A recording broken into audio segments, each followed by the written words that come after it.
if there was ever a sequel coming out where I was like, don't do it, I gotta admit, it was this, man. Yeah, but guess what? I was wrong. And here, I don't even know what to say, which is not true. I had a lot to say, but I couldn't because my last review was spoiler free. It was also 4 minutes long, but now I get to talk. So yeah.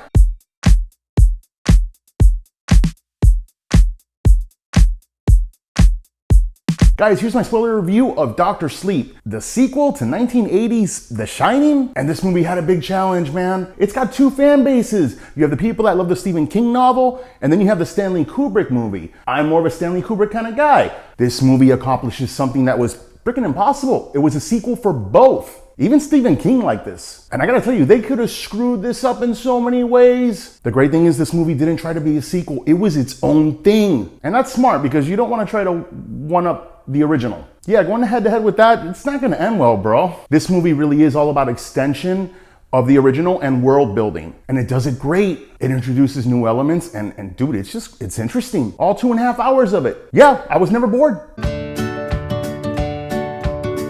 And I love how this movie picks up shortly after what happened at the Overlook Hotel. It seems the ghosts are still kind of after Danny, and Danny hasn't said a word after the Overlook. Dick Hallorann shows up kind of like as a force ghost, and he talks to Danny and he's like, bro, here's a chest. And he kind of told him, you know, just train him how to lock the ghost away. And Danny starts facing his fear, locking up the different ghosts. And I'm like, yay, Danny, freaking happy ending, right? No, because it'll be a freaking 10-minute movie if it was. I will say this whole recasting thing, I really like it in the beginning. Dick Hallorann, Wendy, Danny, they weren't trying to imitate the original actors because that just comes off weird, but they were kind of paying tribute and kind of staying as the characters. It was nice, man. It really worked with these three.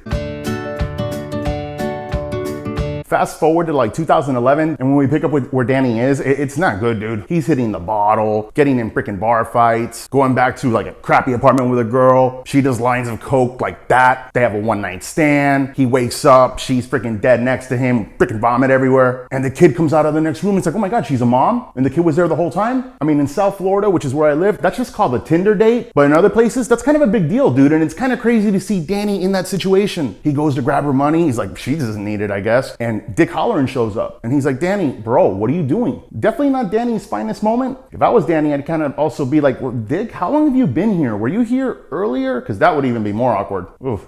Yeah, so he does what basically any rational person would do. They would lay the kid down next to their dead mom, who's naked, with puke all over her, and just leave him there. Yeah, but he did put the money back, so I guess that's something. There's that scene where he wakes up and the mom's there, like the spirit, and then the kid's there, and the kid's like, they still haven't found us yet. I'm like, oh, that's just disturbing, but it's so cool at the same time. And yeah, Danny feels like shit, bro. He like freaking skips out of town, and he's running away from his demons. It's funny, he's locked up all the ghosts. What he's running away from are like the internal demons that just, he can't lock those up. And I find that fascinating.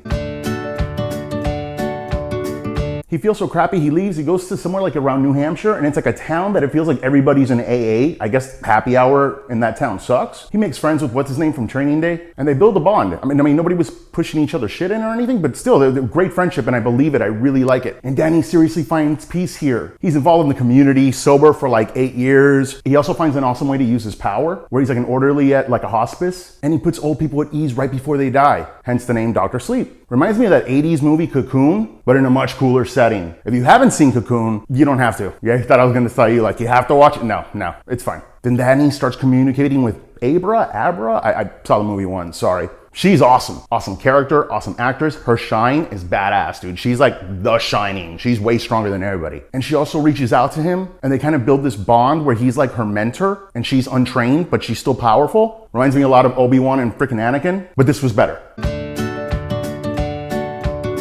Then we meet the bad guys, the True Knot. Oh, I wanted to talk about these guys so badly and I couldn't in my no spoiler review. Now that I could, dude, they are energy vampires. I freaking finally said it.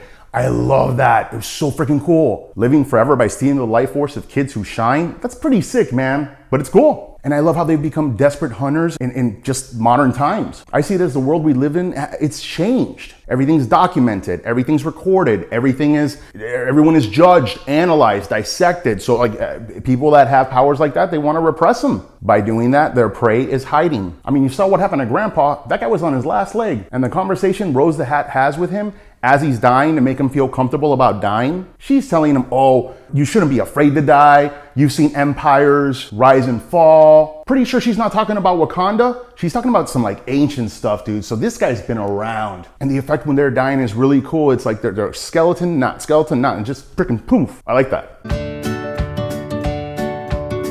Speaking of Rose the Hat, what a great freaking villain. I mean, she is evil as can be. That baseball kid, that shit was kind of rough. And they found this kid because he was using his powers to basically know what kind of ball the pitcher was throwing. This kid wanted to be in the major leagues, ends up becoming somebody's freaking dinner. And man, the fact that fear gets to shine out, pretty unsettling. But you see Rose pushing down, it's like she's squeezing a towel that's wet to get every drop of water out. Yeah. And what I find interesting is that even though she has zero empathy for children, they're just basically food, she cares so much about her group. Like a piece of her dies whenever one of them does. And it was just interesting. She is evil as fuck though. And it is a great villain that could have easily been one-dimensional. Good job, movie. And when Rose the Hat gets a whiff of Abra, oh, and she's just like, bro, where have you been? And Abra, the way she shines, she's like a freaking all-you-can-eat breakfast buffet at like one of those really expensive hotels, and you get to take as many doggy bags home as you want. Yeah, bro, Abra's like food for days, for a while. And Abra's like, Danny, they have to be stopped. And Danny's like, F that. He's like, don't shine, bro. These people will hunt you down. Stop, girl, stop. And I love that scene where Rose is kind of flying to find Abra. Dude, that scene was trippy, dude. I love visuals like that, where it's just kind of, yeah, it was cool, man. It wasn't like Princess Leia going through like Mary Poppins. No, this was kind of cool. And she tells Uncle Dan, I love, by the way, that she calls him Uncle Dan, what happened. And Dan's like, what the hell? WTF, stop. Dick Hallorann comes back and he's like, bro, man up. They're not gonna stop till they kill her. And Dan's like, well, bro, why do I gotta do this? I don't wanna do this. And I love when Dick's like, bro, neither was I. I had some creepy kid come into my kitchen. Next thing I know, it's Dad's freaking hacking me with an axe. I didn't ask for that. And yeah, Dan was like, oof. Now, it was a little out of place when they started doing the whole little sniper rifle thing, but it was cool. Until Billy died. I really liked him, man. That was crap. We also see the next part that sucks, which is freaking Crow Daddy's trick was cool, but freaking Abra's dad has to die. That was, yeah, funny Easter egg. Abra's house, if you looked at it, the house number was 1980, which is the year the Shining Kubrick movie came out. And one cool thing about the Abra kidnapping, how Crow Daddy was taken care of was awesome, but I love how it like just showed their bond, how he just kind of connected with her with the hand, and then she does the thing, and he's just like, holy shit, that was freaking awesome, dude. And I really love Danny and Abra's connection. They're great together. I need some water, dude. I'll be right back. Testing. We're good. And I'm back. So then comes the Overlook Hotel, and they're going back. And dude, I got excited. You wanna go back to the hotel? Let's do it. And right from that first shot, and it's kind of going over, and it's at night, it's snowing, but it's going over the lake with the little thing, with the little island with the pine tree, just like the opening of The Shining. Freaking awesome. And Danny goes in there with Abra, and I love just the set design. It made the Overlook just beat up looking. It's been abandoned. It's freaking dirty. Yeah, and the nostalgia is just hitting you on the head. And I love that. One thing I will say that was missing in this movie so far too was that Shining theme. I like the score in this movie, but the Shining score I thought was just something out of this world. And you do get that score back now, and it's like, cool. And I will say that here's where I start having a little bit of a problem with the movie. Some people had a problem with the third act. I actually liked it, except for one thing. Remember that recasting in the beginning that worked so well, at least in my opinion? I don't like how it works in the hotel. The hotel stuff, like the twins, the guy with the drink, that's like, oh, great party or something. Scenarios like that, they're so iconic. I actually think in those instances, they should have done like a de-aging, like the CGI de-aging that they do. I think that actually would have worked well there. One scene in particular that I was dying to talk about in my non-spoiler review, but couldn't, Jack Nicholson's recast. That was tough to watch. I gotta be honest with you. They were halfway through that conversation, Danny and his dad, before it started. I started to realize, wait, that's Jack Nicholson's character. It didn't hit me right away. And yeah, I'm glad he didn't do like an impersonation of Jack Nicholson, but Jack Torrance's character is so freaking iconic. You should have just de-aged him with CGI. The technology is good enough now that they could get away with it. Iconic stuff like that, they should have de-aged it. It did throw me off the movie just a little bit. And then comes the line. You know how in a lot of Hollywood movies, you know, the bad guy's about to get it and the good guy's about to do this thing to just wipe out the main bad guy, and he says that line. You know what I'm talking about. In Terminator 2, he's like, oh, you've been terminated. Freaking in horror movies, they'll be like, go to hell, and they're done. Or James Bond movies, the old ones make a freaking habit of this all the time. 99.99999% of the time, it's a cheesy freaking line. In this movie, it was the greatest freaking line, and I loved it. I don't remember the whole thing. She had Danny down and she feels the chest boxes and she's like, oh, what's this? And I forgot the part that she said. Again, I only saw the movie once. If you remember, please say it in the comments because it's killing me. I want to know. But let's just paraphrase for the sake of this video. And she said something like, oh, are they like you? Are they this? Are they that? Whatever. His line, no, they're starving. And they all come out and they just go at her. Bro, freaking mic drop all the way. Freaking love that line. Yeah, bro. And they definitely go at Rose the Hat. And again, here's where I wish there was the aging, because when you see everyone up close, the guy that says nice party, it just looks different. I think he had a different accent. The twins close up, they have like the white eyes. It kind of almost looked like horror Disney-ish. It didn't have that graininess of the 80s. And I wish they would have put that in there. Still, it was an awesome scene. And seeing Danny, then all of a sudden they go at Danny and he's like, oh, what the crap? Like he didn't think, like, bro, you did not think that one through. Great line, you didn't think this through.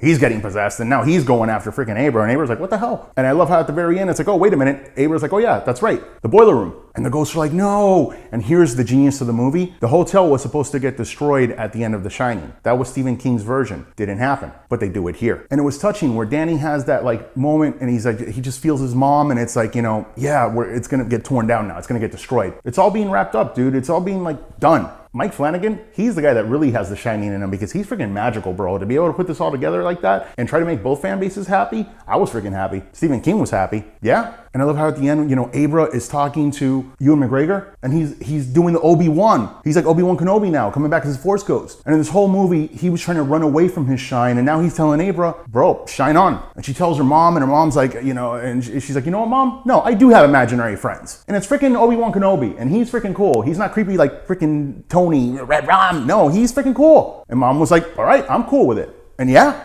Guys, this movie wasn't perfect. It's not a perfect film, but I gotta tell you, I was not expecting this movie to be this great. Nobody was like, oh my God, I can't wait for a Shining sequel. No, dude, that's disaster written all over it. But guess what? It wasn't. It was freaking amazing. Again, is it a perfect film? No. But you know what? It's the sequel we didn't know The Shining should have had, and it's the one that it deserved. And it really wrapped everything up perfectly. I think The Shining is actually a better movie now because this movie exists. So yeah, guys, I hope you enjoyed my review. Please like, subscribe, and whatever to all the stuff that I have. And yeah, thanks for watching.